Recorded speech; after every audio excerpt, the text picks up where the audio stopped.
안녕하십니까. 2020년 1월 10일 최병목의 팩트 시작하겠습니다. 윤석열 검찰총장이 그야말로 여권으로부터 총공세를 받고 있습니다. 이제 팩트로 말씀을 드리면 추미애 법무부 장관이 오전 11시에 인사위원회를 열기로 해놓고 10시 반에 윤석열 검찰총장을 법무부로 오라 이렇게 부릅니다. 30분 전에 부르는 것이죠. 그러면 만약에 정말 갔다면, 이게 어제 그저께 일입니다. 1월 8일. 정말 갔다면, 만약에 가서 정말 이제 의견을 들으려고 인사안에 관한, 그렇게 해서 갔다면, 한 15분, 20분은 얘기해야 될 거 아니겠습니까? 누구를 어떻게 하고, 누구를 어떻게 하고. 그러면 한 10분 뒤에 인사위원회를 여는 겁니다. 요식행위죠. 이제 그런 것 때문에, 더군다나 인사안을 보여주지도 않았습니다. 그리고서 무조건 와라 10시 반에. 근데 11시에 인사위원회 열고, 그리고 그날 오후에 인사 발표할 거 다 이미 예정해놓고 완전히 요식행위 끼워 맞추기죠. 그것을 윤석열 검찰총장이 가지 않았습니다. 그리고 나서 그날 밤에, 그날 오후 5시쯤에 추미애 장관이 청와대에 들러서 청와대하고 협의를 마치고 나서 오후 7시 반 정도에 전격적으로 검찰 인사를 발표했습니다. 작전한 거하고 비슷한 이런 상황이죠.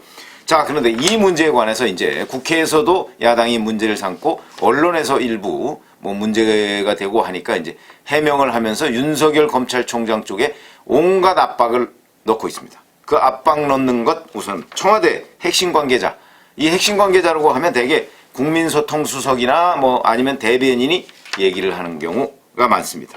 이렇게 얘기합니다. 자, 우선 이게 윤 총장에 대한 불신임이냐 이렇게 얘기하니까 불신임이다 아니다 이렇게 우리는 생각하지 않는다 그러면서 균형 인사, 인권 수사를 위한 그런 판단들을 굉장히 중요하게 생각해서 인사들이 이루어진 것 아닌가 생각한다 이렇게 얘기했습니다. 이 사람 대변인이나 국민소통수석이나 이 두 사람 중에 한 사람일 텐데 국민소통수석일 가능성이 많죠. 그런데 자, 이렇게 얘기한다면 이건 자기 얼굴에 침 뱉깁니다. 지금 이번에 이 사람들이 얘기하는 균형인사 인권수사를 위한 판단들이라고 얘기했던 이런 판단이었다면 지금 인사 대상이 된 사람들이 주로 누구였죠? 이명박 정부와 박근혜 정부의 적폐청산, 국정농단 이런 문제들을 사실은 처리를 잘했다라고 해서 중용됐던 사람들 아닙니까? 그러면 불과 6개월 전, 1년 전에는 균형인사, 인권인사가 안 됐는데 아니죠. 그러니까 그때는 됐고 그러면 이번에는 안 됐다 이 얘기인가요? 똑같은 사람인데 똑같은 사람이 윤석열 검찰총장과 그 주변 인사들, 특수통들 이 사람들 아무런 변한 게 없습니다. 적폐청산 수사 때 그때도 열심히 했을 것이고 본인들 나름대로는 그리고 이번 조국 유재수 감찰 중단 의혹, 청와대 하명 수사 의혹 열심히 해온 와중에 갑자기 전부 다 철퇴를 맞은 겁니다. 그런데 이 사람들이 전 정부 수사할 때는 균형인사 인권 수사고 균형 수사 인권 수사고 그러면 이번 정부 사람들 살아있는 권력을 수사할 때는 인권 수사를 무시했나요? 우리 잘 알지 않습니까? 오히려 조국 전 장관 일가 수사를 방해하기 위해서 온갖 검찰 개혁이라는 미명 아래 윤석열 검찰에 대한 압박을 가했던 거 우리 다 알지 않습니까? 다 기억에 생생한데 오히려 지금 그 사람들을 바꾼 것이 인권 수사를 향한 판단이라고요? 거짓말입니다. 청와대 핵심 관계자가 이렇게 지금 버젓이 기자들 앞에서 거짓말을 하고 있습니다. 근데 왜 기자들이 이 부분에 관해서 질문을 안 했는지 참으로 안타깝습니다. 또 하나는 이제 이낙연 국무총리 지금 이제 정세균 국무총리 후보자가 이제 곧 있으면 표결이 있을 것으로 보이는데 당으로 돌아오겠죠. 그러다 보니까 아마 이제 친문들의 지지를 내가 받아야 된다라고 생각을 한 건지 아니면 문재인 정부 내각의 총리로서 마지막 서비스를 해야 된다고 생각하는 것인지 모르겠지만 윤석열 검찰총장을 또 압박하고 나섰습니다. 이렇게 얘기했습니다. 추미애 장관한테 전화를 해서 검찰 사무의 최고 감독자로서 잘 판단해서 이번 일에 필요한 대응을 검토해서 실행해달라 이렇게 얘기했습니다. 검찰 사무의 최고 감독자 문재인 대통령이 얘기한 거죠. 우리가 이런 걸 생각하셔야 됩니다. 검찰 사무의 최고 감독자라니까 검찰의 무슨 최고 수장 수사를 직접 지휘할 수 있는 사람, 물론 지휘는 할 수는 있죠. 그러나 검찰총장을 통하여서만 할 수 있는 것이지 개별 검사한테 전화해서 지휘할 수 있는 거 아닙니다. 그런데 이렇게 얘기하니까 마치 총체적인 무슨 사단장과 연대장 이런 정도 관계인 것으로 생각하시지만 그렇지 않습니다. 검찰 사무의 최고 감독자 이 표현 그렇게 정확한 표현 아닙니다. 사실은 검찰총장이 갖고 있는 권한은 검찰 수사권입니다. 수사권. 수사에 관한 최고 감독자? 글쎄 그것도 그렇게 정확한 표현은 아니라고 봅니다. 무슨 얘기냐면 검찰청법에 보면 법무부 장관 또는 대통령은 법무부 장관을 통해서, 그 다음에 법무부 장관은 검찰총장을 통하여서만 개별 사건에 대해서 지휘를 할 수가 있습니다. 근데 예를 들어서 검찰총장을 통하였는데 검찰총장이 애매하게 듣는 것도 아니고 안 듣는 것도 아니다, 이런 식으로 얘기하면 달리 방법이 없습니다. 그 다음에는 인사권의 영역으로 넘어갑니다. 그러나 인사권, 검찰총장은 임기가 보장되어 있습니다. 그러니까 지금 여권에서는 그거는 임면권이다 이렇게 주장을 할 수 있을지 모르겠으나 학계의 정설은 임명권이다 이렇게 얘기합니다. 임기가 보장된 검찰총장에 대해서는 임명은 할 수 있으되 해임은 할 수 없다. 그게 학계의 정설입니다. 이 사람들은 그렇게 생각 안 하겠지만요. 그리고 이낙연 총리는 또 이렇게 얘기합니다. 인사 과정에서 검찰청법이 정한 법무부 장관의 의견 청취 요청을 거부한 것은 공직자의 자세로서 유감스럽다 이렇게 얘기했습니다.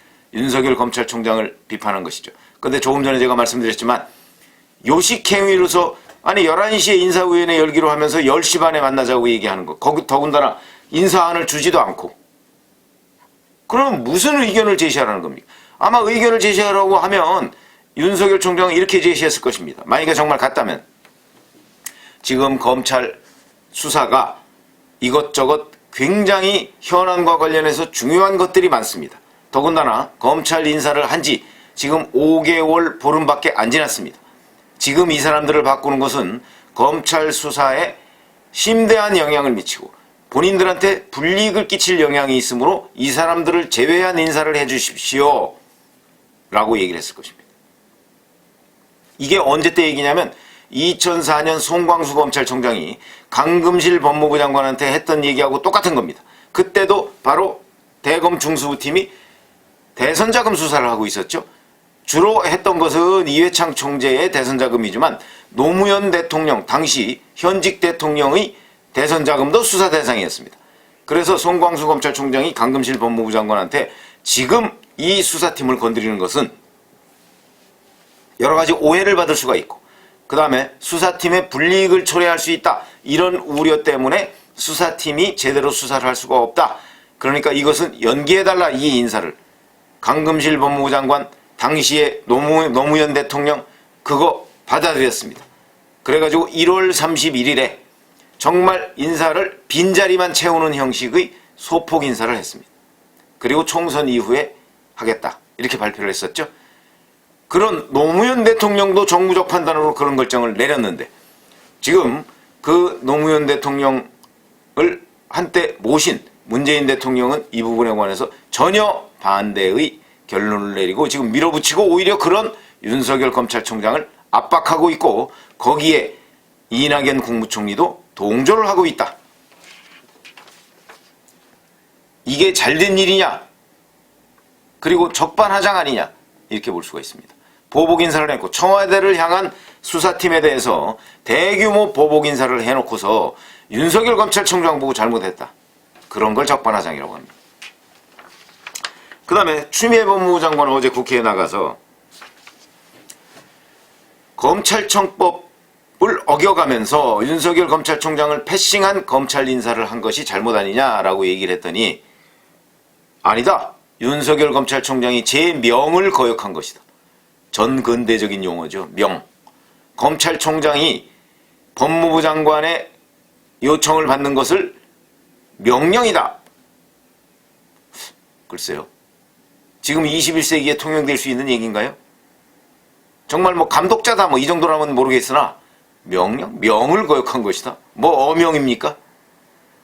이렇게 얘기를 했습니다. 이것도 역시 윤석열 검찰총장에 대한 압박이다. 이건 무슨 얘기냐면 여기 이 청와대와 총리와 법무부 장관의 메시지는 저는 명확하다고 봅니다. 불신임. 청와대 핵심 관계자는 뭐 부인했지만 불신임입니다. 윤석열이라는 사람을 검찰총장으로 인정할 수가 없다. 불신임이다. 근데 불신임만 가지고는 안 될 것 같으니까. 왜냐하면 불신임 한다고 해서 윤석열 검찰총장이 사표를 안 내면 그러면 방법이 없지 않습니까? 그러니까 그리고 아까 제가 말씀드렸듯이 만약에 해임을 해버리면 이건 이제 법률적인 문제가 발생합니다. 해임권이 과연 있느냐 없느냐. 그래가지고 이건 아마 법정 다툼까지 갈 가능성이 있다. 아니 물론 법정 다툼을 가도 최종적으로야 대통령이 이기겠죠. 왜 그러냐면 법원도 이미 김명수 대법원장 체제 아래에 있지 않습니까? 그렇긴 하지만 공방이 벌어지고 그 과정에서 민심이 요동을 칠 가능성까지도 아마 청와대는 고려를 하고 있을 것이다. 그런 점에서 본다면 굳이 해임이라는 절차 또는 탄핵, 검찰총장 탄핵할 수 있습니다. 탄핵이라는 절차까지 가지 않고 처리를 하려고 하는데 그 처리하는 방법은 바로 이런 식으로 압박과 망신 주기 그리고 수족 자르기. 근데 수족 자르기는 1차 수족 자르기는 했습니다. 윤석열 검찰총장의 핵심 측근이라고 할 수 있는 서울중앙지검장, 대검 공공수사부장, 대검 반부패 수사부장, 대검 과학수사부장, 이 대검 기획조정부장 이 사람들을 모두 실질적인 수사권이 없는 곳으로 보내거나 아니면 서울에서 먼 제주지검, 부산고검 이런 데로 다 보내버렸습니다. 서울 근교에는 얼씬도 하지 마라 뭐 이런 거 아니겠습니까? 그렇게 해서 다 보내버렸기 때문에 수족은 이제 다 잘랐습니다. 그러면 또 하나 수족이 아니고 손가락 발가락까지도 다 잘라야 됩니다. 그거는 뭐냐? 그거는 바로 이달 중에 예상되는 차장검사, 부장검사들 교체입니다.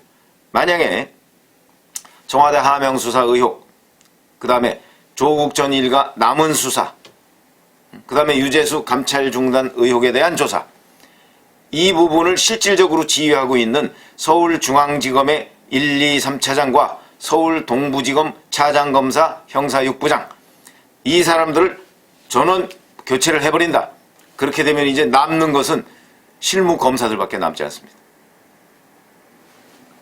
잘 아시지만 실무검사들도 이 후속 인사로서 가능합니다. 그렇게 되면 이 세 개의 청와대를 향한 수사팀 그 사람들이 완전 해체되는 겁니다. 그러면 수사는 처음부터 다시 시작해야 될 판이다. 물론 조국 전 장관 일가에 대한 수사는 어느 정도 지금 마무리가 돼갑니다. 그러나 청와대 하명 수사 의혹 이건 지금 한참 피치를 올리고 있던 단계고 유재수 감찰 중단 의혹도 의혹에 대한 수사도 어느 정도 마무리는 돼갑니다. 그러니까 제일 중요한 게 청와대 하명 수사 의혹에 대한 조사인데 저는 청와대가 이 부분에 제일 신경을 쓰고 있다고 봅니다. 왜 그러냐면 문재인 대통령이 직접 연루됐을 가능성이 아주 높기 때문에 그렇습니다. 지금 조만간에 임종석 전 대통령 비서실장을 부르도록 되어 있습니다. 아마 검찰 인사를 서두르게 된 결정적인 계기도 결국 임종석까지 갔기 때문에 문재인 대통령의 가슴팍 위에까지 수사의 칼날이 지금 들어왔기 때문에 서둘러서 온갖 무리수를 무릅쓰고 윤석열 검찰총장을 압박하고 이런 식으로 수사가 이루어졌다. 그러니까 여기에서 다소의 민심의 역풍이 있다고 할지라도 문재인 대통령이 직접 위협받는 것보다는 그것이 낫다. 이런 정무적 판단을 저는 했을 거라고 봅니다. 당연히 했겠죠. 그렇게 해서 이제는 윤석열 검찰총장의 수족과 뭐 손가락 발가락까지 이제 이달 말이면 다 자를 것입니다. 그런데 그 전에 여권에서 해야 될 일이 있는 것이죠. 윤석열 검찰총장이 자진사퇴하는 쪽으로 몰고 가는 것. 근데 지금 분위기로 봐서는 자진사퇴할 것 같지 않으니까 청와대와 총리와 추미애 법무부 장관이 거의 윤석열 장관 압박 플러스 거의 모욕 주기 가까운 이런 현상이 지금 벌어지고 있다. 그래서 윤석열 검찰총장이 어떻게 하든 자진사퇴를 하려고 하는 것 아닌가. 이럴수록 윤석열 총장은 버티기에 들어가야 되는데 현재까지 움직임으로 보면 버틸 것 같습니다. 그러나 앞으로 이게 이런 식으로 만약에 이루어진다면 여기에서 한 가지가 더 남았습니다. 이제 검찰 내에서 하극상이 이루어질 가능성이 있습니다. 무슨 얘기냐면 이성윤 서울중앙지검장 이제 1월 13일 며칠 뒤에는 취임하겠죠. 취임하자마자 아마 들이받을 가능성이 많습니다. 들이받는 방법? 수사가 잘못됐다. 잘못 가고 있다. 뭐 형식상으로는 뭐 인권을 어쩌고저쩌고 하겠죠. 그래서 들이받습니다. 서울중앙지검장이 총장을 들이받는 일. 그것도 충분히 예상할 수가 있겠다. 이게 아마 여권의 시나리오 안에 있을 것이다. 그 목표는 윤석열의 자진사퇴 유도. 이럴수록 윤석열 총장은 버텨야 하는데 아마 이런 모욕을 받고서도 윤석열 총장이 버틸 수 있을지 저도 좀 애매하긴 하지만 저는 개인적으로 예상컨대는 그래도 버틸 것이다. 왜 그러냐면 국정원 데크팀과 관련해서 유배 좌천 인사를 받았을 때 그때도 2년을 버텼습니다. 지금 윤석열 검찰총장 임기 내년 7월까지입니다. 1년 6개월밖에 남지 않았습니다. 충분히 버틸 수 있고 여기서 만약에 버티지 못하면 지는 것이다. 이렇게 생각을 합니다. 감사합니다.